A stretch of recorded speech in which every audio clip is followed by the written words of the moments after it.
Look at that. There's one right there. Wow, this is amazing.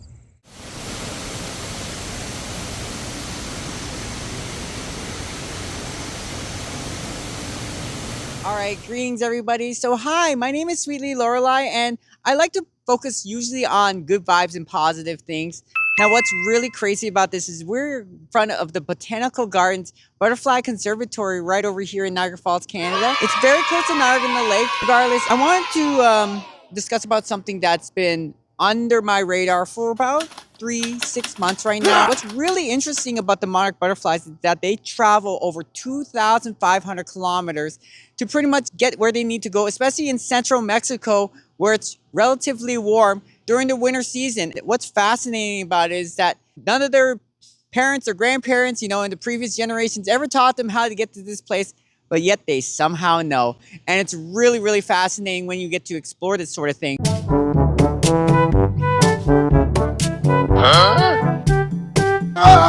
However, the reason why I decided to discuss something like this is because the monarch butterfly has been on a steadily decline in the past several years, especially close to 2025. What not many people realize is that now they are considered an endangered species here in Canada 2 years ago, back in 2023.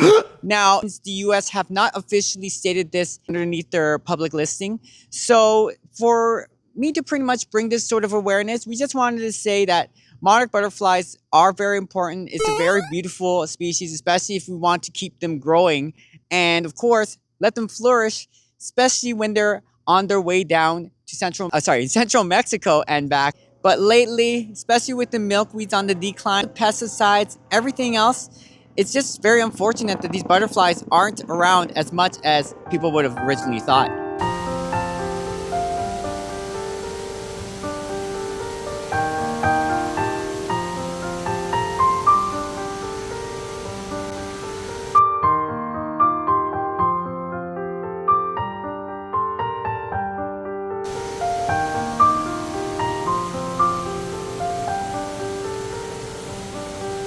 What's really fascinating about this sort of research that they're pretty much doing right now, these conservationists, they're trying to actually save and increase the population of the monarch butterflies. And in order to do that, one of the things that they've been suggesting for a very long time is milkweed. They have what's called native milkweeds, especially the common milkweed, the butterfly milkweed. What's really interesting is the distinction between native milkweeds and tropical milkweeds. The difference between native milkweeds that people are suggesting that the monarch butterflies should feed on as opposed to tropical milkweeds is because what native milkweeds generally do is once they produce their vegetation, after the winter time, they usually die off and then they reproduce. If the temperature is just warm enough, there is what's called tropical milkweeds. The native milkweeds normally wouldn't survive during the winter time.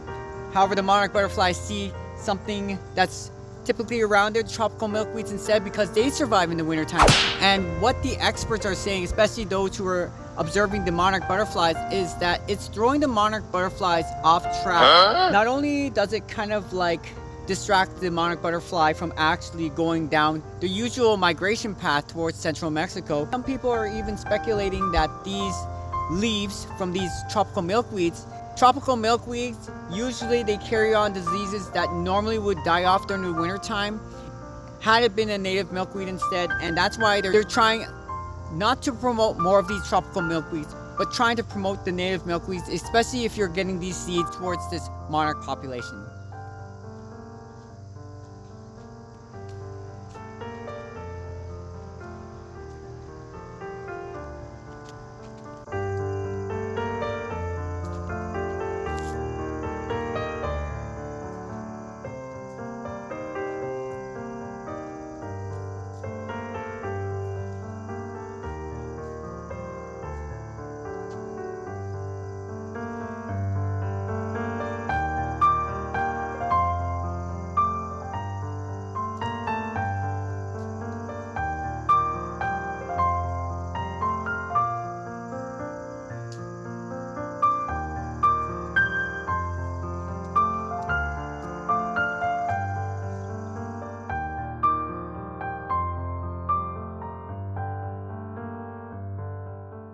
Oh, And I don't want to startle it too much, but we have one of the monarch butterflies right over there.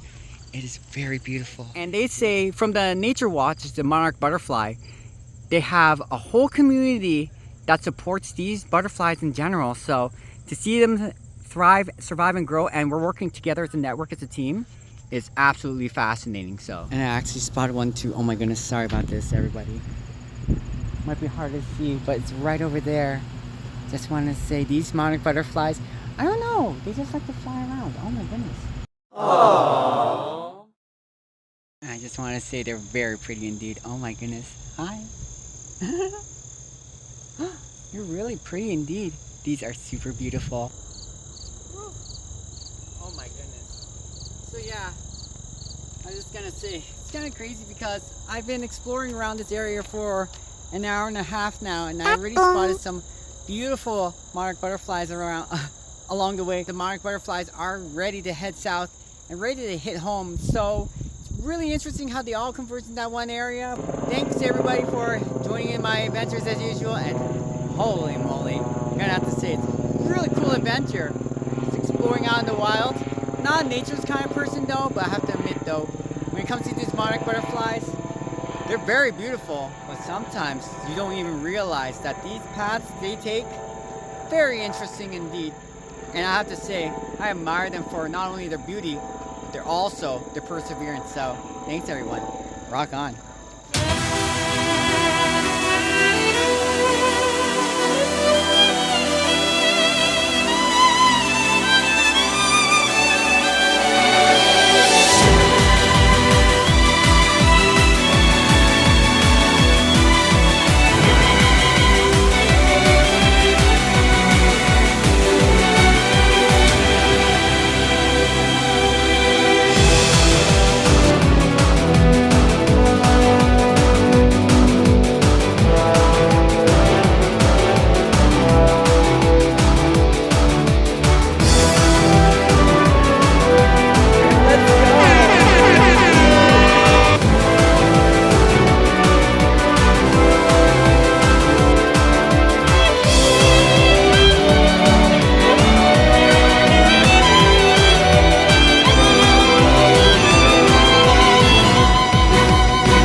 Hill, but because how beautiful the day is, I was like, I can't miss this opportunity. Look at that right there. This is the American boat, also known as Maid of the Mists. Yeah, it was quite misty, but let's enjoy the morning and let's just soak in the sun, right? It's just beautiful. Wow, that's incredible.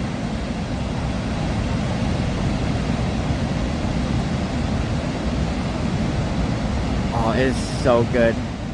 And every single time that people are watching the live stream, it's actually helping out with my watch hour, so I appreciate it.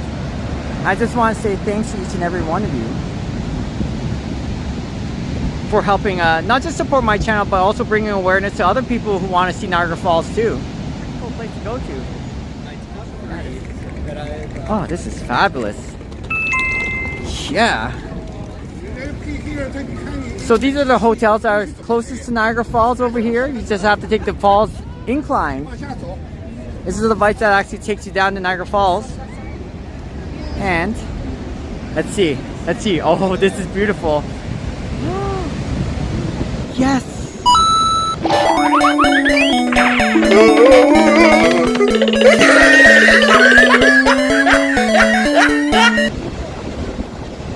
Alright, my sweet supports, give me like a minute or two just to look around.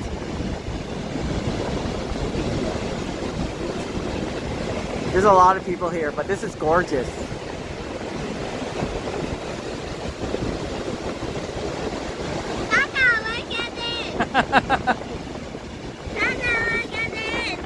Liverpool, the home of the Beatles. That's cool. Yep, one of those hotels you're staying up there. Gotcha. Yeah, this is fabulous, right? Thanks for joining, everybody. This is Niagara Falls. This is the main Horseshoe Falls itself. Surrounded by the Great Lakes. 15,000 years of fresh fossil water that melted from the previous ice age. Could you believe that it's a big, yeah, best spot to see the falls right there. And look, there's a boat right there as well. Perfect timing. It's beautiful. This is one of the prime spots. And what's really interesting is it looks like they pulled some of the rocks back. So I'm actually standing up here and I'm tall enough to see the Horseshoe Falls myself. This is perfect. This is beautiful. And I'm very happy to show you this on my live stream right now. So